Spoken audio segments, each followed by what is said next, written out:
Gene Deal, welcome back, my guy. Been a while, man. It has been, but I'm here, and I figured that after this 50 documentary, you'll be giving me a call. Told you I ain't turning down nothing but my collar when it comes to you. You know what I'm saying? Yeah, man. I mean, I had to bring you back. This documentary got everyone talking, man. A lot of people want to know why you wasn't in it, man. Well, first and foremost, I thought I was going to be in the documentary at first until I started talking to that director. I think her name is Stapleton. I don't know her name. The white chick, I don't know, man. Me and 50 talked like 45 minutes. The producers had been calling me and everything. So this one night, 50 called me up and, they got him on the phone, man. He was just talking. We was talking about old time shit, sit down with Black Hands, sit down with, with Puff Kids, the whole Puff situation, and this documentary that he's going to be doing. You know what I'm saying? So I told him that I was going to, have Kirk and Tim. Kirk would be the one who talk about the business part of it.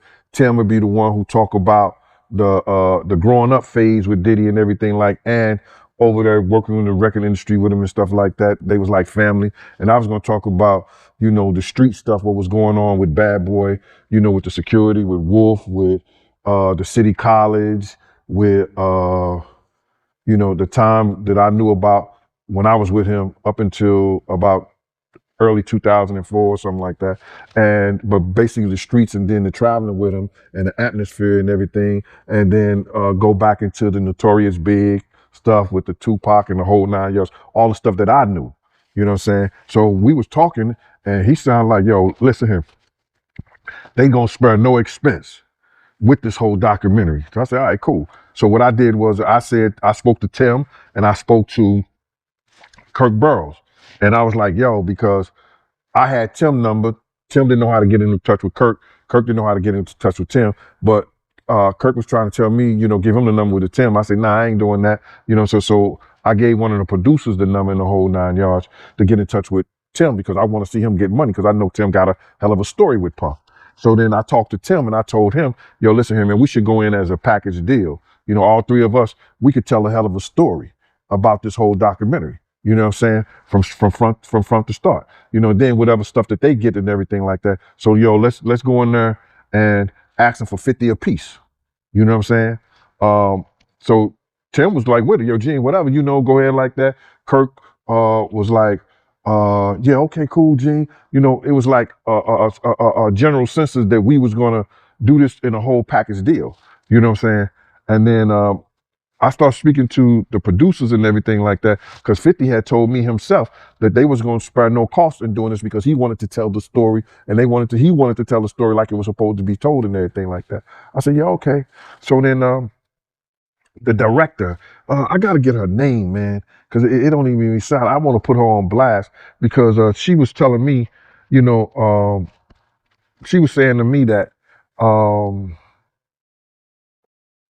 what I was asking for was crazy and they wasn't spending money like that. I'm talking about you got footage, you got clothing, I was doing footage, I had pictures, all the stuff that I had, you could figure out a way to pay a brother and stuff like that. And then I was telling her about some prices that I've already received and I had the invoices to show it.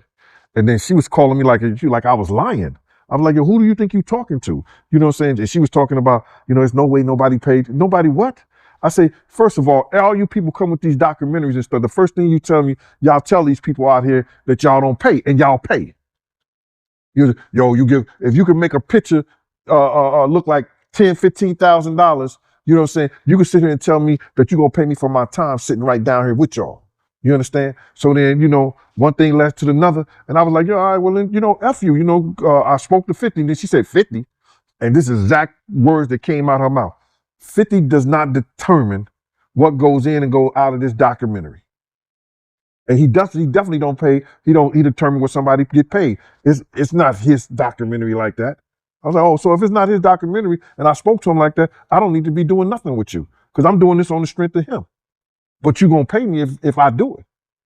So it went back and forth, you know what I'm saying, for a little bit. And then they had Kirk Burrows giving me calls and everything like that. What are you calling me for? You know what I'm saying? I'm not, get out of here. I know what kind of dude you is anyway. Me and you cool and everything, Kirk, but don't call me about no business with this stuff like that. And then what I found out is that he was making a deal, cutting a deal for himself as well as Tim. You understand? And I was trying to get a deal for all three of us. You understand? So that's how them industry cats go. You know, that's what they do. You know what I'm saying? So I'm looking at it like this. So then he called me back again, and I told him, like, listen, man, don't you ever call my phone again, Kirk? You know what I'm saying? Because we had got into it about somebody calling him. He told me Groovy Lou called him and wanted to know why Gene's still doing this to Puff and everything like that. And I mentioned it on the Gene Deal show. You understand? I said something. He called me back like I was lying. And listen to me, Kirk. Don't call me about what these clowns and these niggas say right here, bro. And especially don't call me talking about what I gotta fix. When in fact, you know what you told me and you know what our conversation was. You know what I'm saying? So the whole thing about why I'm not in the thing, the lady was talking greasy to me. She had no right to talk greasy to me. And then she told me that 50 didn't have the power to do anything, but they using his name to like push the whole documentary. And that's what it was about. So that's why you don't see a cameo other than the pictures they used of me on the film in the documentary. I got like 3 or 4 pictures in the documentary that I've seen of myself. You know, some people say they saw more, but I know three different times where I was certain places and you could actually see me in the documentary, and that's the only thing you're going to get. But the stories that they told in the documentary, bro, come on. They could have went a whole lot deeper. They could have did a whole lot more. So I ain't in the documentary because that lady that was the director, I think, what's her name? Alex, Alex Staple. You know her name, Mighty? Yo, Mighty, just give me 1 second. Give me 1 second. I'm gonna look this up, all right? Okay. Her name is Alex Stapleton. The director that I spoke to was Alex Stapleton. She was the one who told me that she was the director, she was the producer, whatever, this, that, and the third, the whole 9 yards. And she was talking mad greasy to me. And listen here, it's no matter, after you talk that kind of talk to me, there's no amount of money she could have paid me anyway for me to get in there. You know, my story is more too valuable, getting in depth with this whole stuff. And it would have helped that documentary a whole lot. You know what I'm saying? And actually, they used all the stuff that I told them and did it the way that I was saying do it. Tim Dog started off with the childhood with Puff and the whole 9 yards. Kirk Burrows do the business part, but they was trying to put people in there like Mark Curry and other people to talk about the streets or what was going on, a certain thing. But Mark can only say so much, you know what I'm saying, because he was an artist. So he wasn't with Puff like I was with him during that time when we was running back and forth here and there and the whole 9 yards. So, Miss Alex Stapleton is the one reason why I'm not in the documentary, but it's all right with me. I've been in a lot of documentaries. I did The Shine. I did the A&E. I did the Discovery Channel. I did the Fox. I've been in a whole lot of different documentaries, and I'm always on the Art of Dialogue. So the people been getting most of the information from here anyway. Yeah, man, you always on here, man. Always got to bring you on. So with that being said, man, I want to get right into the documentary, man. How you feel about the documentary, man? The behind the scenes footage they got of Diddy leading up to him getting arrested, and how you feel about all that, man? Well, what I feel about the documentary, they left a whole lot of key things out. If they was going to do something and they're going to say in the reckoning of Sean Combs, the reckoning, or Diddy, the reckoning and stuff like that, it should have been a lot of people that we lost because of him. You know what I'm saying? It wasn't only Big. It wasn't only Tupac.